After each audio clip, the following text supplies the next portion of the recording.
So please put your hands together for Pawan.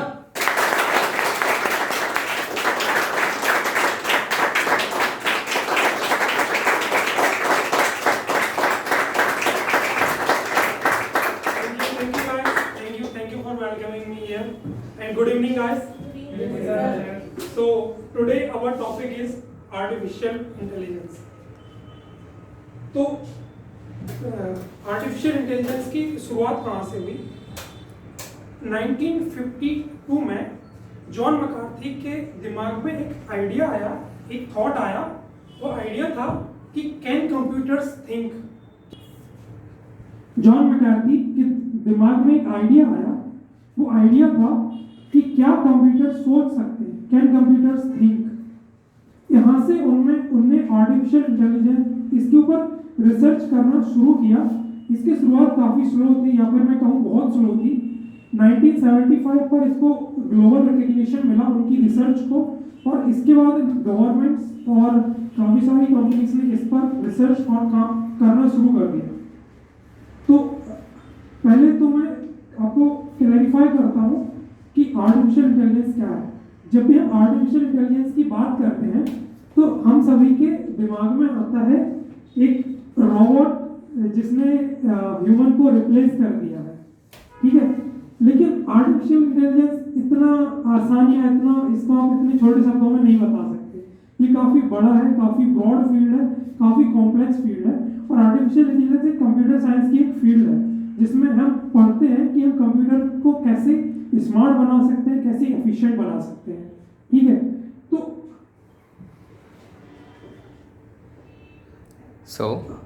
तो यहाँ पर आर्टिफिशियल इंटेलिजेंस एक मशीन है, या फिर मैं कहूँ एक प्रोग्राम है जो ह्यूमन को रेप्लिकेट कर सके, जो ह्यूमंस को इमिटेट कर सके, ठीक है। जैसे मैं अगर आपकी इसके कुछ एग्जांपल्स दूं तो आप देख सकते हैं, आपके कुछ काफ़ी सारे चैटबॉट्स हैं, आपके व्हाट्सएप पर काफ़ी सारे चैटबॉट्स हैं, आपके टेलीग्राम पर चैटबॉट्स हैं, आपका ये सारी वेबसाइट्स पर चैटबॉट्स का यूज़ किया जाता है अभी। तो इससे क्या होता है, इससे बहुत सारे लोग एक साथ भी अगर वेबसाइट्स पर विजिट कर रहे हैं तब भी उन सभी को सर्व किया जा सकते हैं। क्योंकि कंप्यूटर की अगर मैं प्रोसेसिंग स्पीड के बारे में अगर आपके बात करूं तो इसकी स्पीड होती है 1 मिलियन इंस्ट्रक्शंस पर सेकेंड। ये नॉर्मल कंप्यूटर्स की होती है, सुपर कंप्यूटर्स की तो काफ़ी ज़्यादा होती है। तो इससे हम काफ़ी फास्ट एफिशिएंट वे से अपने कस्टमर्स को सर्व कर सकते हैं, लोगों को सर्व कर सकते हैं।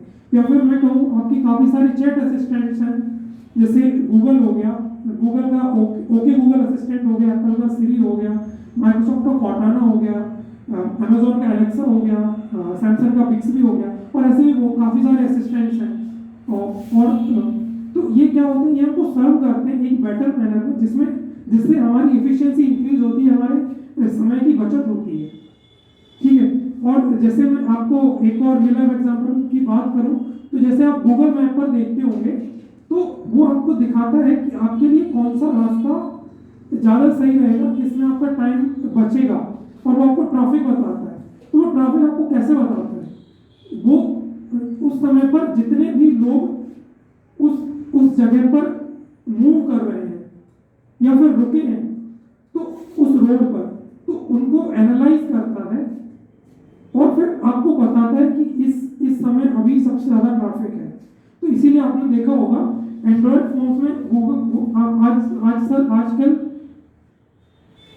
काफ़ी वो लोकेशन की परमिशन मांगते हैं, काफ़ी ज़्यादा वो इसीलिए मांगते हैं, ठीक है। तो और जैसे ये सब मशीन लर्निंग में आता है, मशीन लर्निंग का ये सब एक पार्ट है। और जैसे मैं आपको मशीन लर्निंग आर्टिफिशियल की एक सबसेट है मशीन लर्निंग। तो मशीन लर्निंग अगर मैं आपको बताऊं तो मशीन लर्निंग क्या है, मशीन लर्निंग एक प्रोग्राम है जिसको हम ट्रेन करते हैं ह्यूमंस की तरह।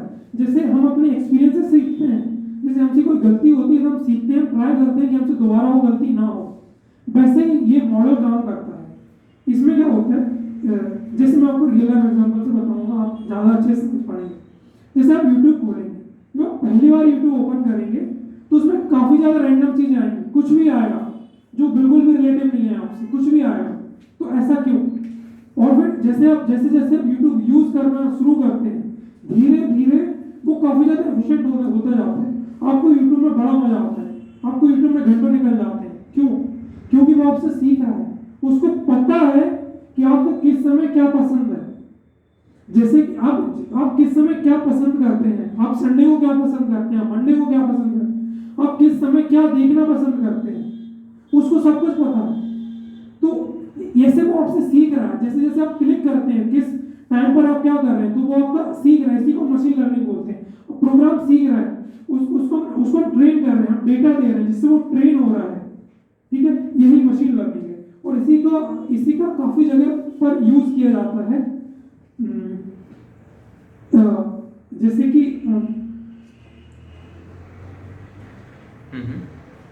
कहाँ पर और यूज होता है? जैसे कि गूगल का सर्च इंजन है, उसमें आप देखेंगे कि जब आप कुछ क्लिक करते हैं तो उसमें काफी सारी रिकमेंडेशन आती है और काफी लाइकली है कि आप उनमें से ही कुछ चाहते हैं। ठीक है, तो ये भी एक मशीन लर्निंग का एग्जांपल है। या फिर जैसे आपने कुछ गूगल पर आपको काफी ज्यादा जो वर्ल्ड में अभी सबसे ज्यादा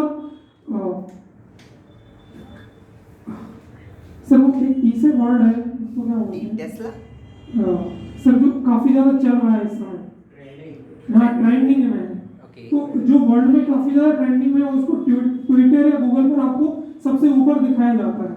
या फिर आप अमेज़न वगैरह पर भी इसका इस्तेमाल किया जाता है कि इस समय सबसे ज्यादा क्या ट्रेंडिंग में है। वो बेस्ट सेलर जो लिखा आता है, आपने देखा होगा बेस्ट सेलर अमेज़न जोमेटो का, तो वो यही है। वो इसी तरीके से सीखा है कि लोग सबसे ज्यादा किस चीज को पसंद कर रहे हैं, लोग किस चीज को डिसलाइक कर रहे हैं, तो वो आपको वो चीजें सबसे ऊपर दिखाते हैं, सबसे पहले दिखाते हैं। इससे आपका एक्सपीरियंस इंप्रूव होता है, आपका एक्सपीरियंस अच्छा होता है, आप उसको पसंद करते हैं।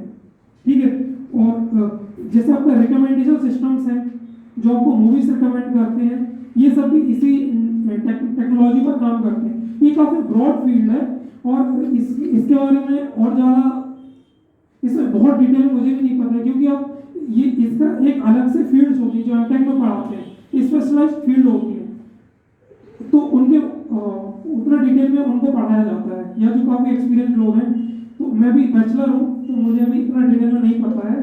तो जैसे अगर हम आगे बढ़ें तो अगर हम इसके एडवांटेजेस की बात करें तो पहला एडवांटेज तो यही हुआ कि ये आपका यूजर एक्सपीरियंस को इम्प्रूव करता है।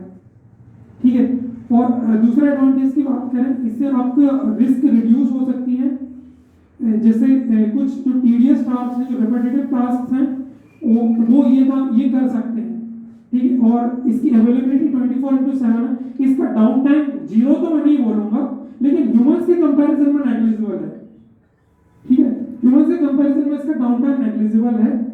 और जैसे कहीं पर अगर आग लगी हुई है तो वहां पर हम रोबोट्स का यूज कर सकते हैं जो रेस्क्यू कर सके एक फास्टर वे में, एक एफिशिएंट मैनर में।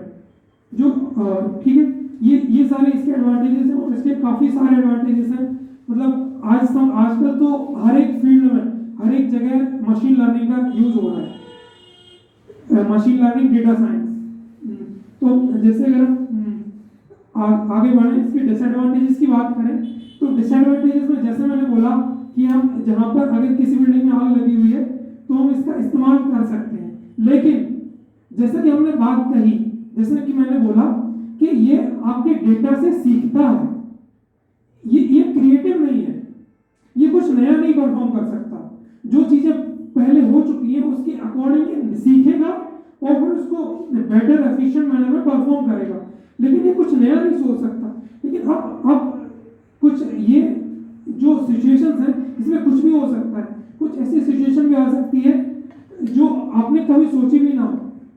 ऐसी तो ह्यूमैनिटी आगे बढ़ रही है, हर दिन कुछ नई सिचुएशंस आती हैं, इसी तरह से ह्यूमैनिटी आगे बढ़ रही है। ठीक है, तो ये उस टाइम पर ये इसको नहीं पता क्या करना है, तो ये यहाँ पर ये रिस्की भी हो सकता है। ठीक है, और दूसरा अगर मैं बात करूँ हम क्या, और जैसे अगर मैं एआई की बात करूँ तो एआई थोड़ा अलग है।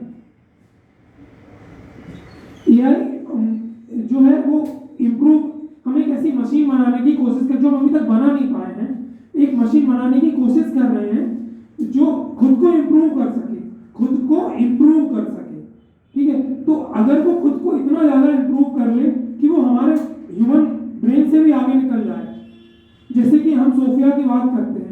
सोफिया, आपको पता है कि जब सोफिया से ह्यूमंस के बारे में पूछा गया तो उसने क्या बोला? उसने बोला कि ह्यूमंस को इरेडिकेट कर देना चाहिए क्योंकि ये प्लैनेट्स के लिए खतरा है, ये सोफिया ने बोला। तो आप समझ सकते हैं ये सिर्फ अब इनिशियल लेवल का एआई है, वो भी बहुत एडवांस भी नहीं पहुंचा है, ठीक है। तो ये थोड़ा ये इसके डिसएडवांटेजेस भी हैं और ऑब्वियसली इससे अनएम्प्लॉयमेंट तो बढ़ेगा ही। जैसे अगर हम कुछ डेवलप्ड कंट्रीज की बात करें जहां पर लोग काफी ज्यादा हाई प्रोफाइल वर्क करते हैं, जैसे कि जहां के एम्प्लॉयज रिपीटेटिव टास्क नहीं करते हैं, ठीक है, तो वहां पर ये एक अच्छे साबित हो सकता है। जैसे सेल्फ ड्राइविंग कार्स हो गई या जैसे फैक्ट्रीज में जो वर्कर्स जो रिपीटेटिव टास्क करते हैं डेली, तो उनके लिए ये डेवलप्ड कंट्रीज के लिए ठीक साबित हो सकता है। लेकिन हमारे जैसी कंट्री जो अभी थर्ड वर्ल्ड कंट्रीज हैं, यहाँ पर काफी सारे वर्कर्स इसी पर काम कर रहे हैं, मतलब उनको रिपीटेटिव टास्क ही करना है। हमारे पास इतनी ज्यादा जॉब प्रोफाइल्स ही नहीं है कि हम सबको एक नई क्रिएटिव वाली प्रोफाइल दे सके। सबको हम R&D में तो नहीं डाल सकते ना, यस, ठीक है। तो ये हमारी कंट्री के लिए खतरा है, ठीक है, समझ आ रहा है। तो अगर कंक्लूजन की बात करूं तो जैसे मैंने अनएम्प्लॉयमेंट की बात करी, तो इसको कुछ हद तक कम किया जा सकता है ह्यूमंस को स्किल्ड करके। जैसे कि हमने कहा कि भाई human brain is a gift of nature, you can't just replicate a human brain, right. तो हम कुछ हद तक एक बहुत ही स्पेशलाइज्ड काम करने में या कुछ नया वर्क करने में, कुछ क्रिएटिव वर्क करने में, R&D में तो ह्यूमंस का ही काम होगा, इसमें हम इसको नहीं डाल सकते हैं। तो ये कुछ चैलेंजेस हैं जिनको अगर आप सही तरीके से, सही ढंग से, सही प्रोटोकॉल्स बनाएं तो ये एज अ बून भी साबित हो सकता है, और अगर ये गलत हाथों में बेन भी साबित हो सकता है। तो ये हमारे ऊपर डिपेंड करता है। तो ये मैं कहना चाहता था। Thank you. That's great.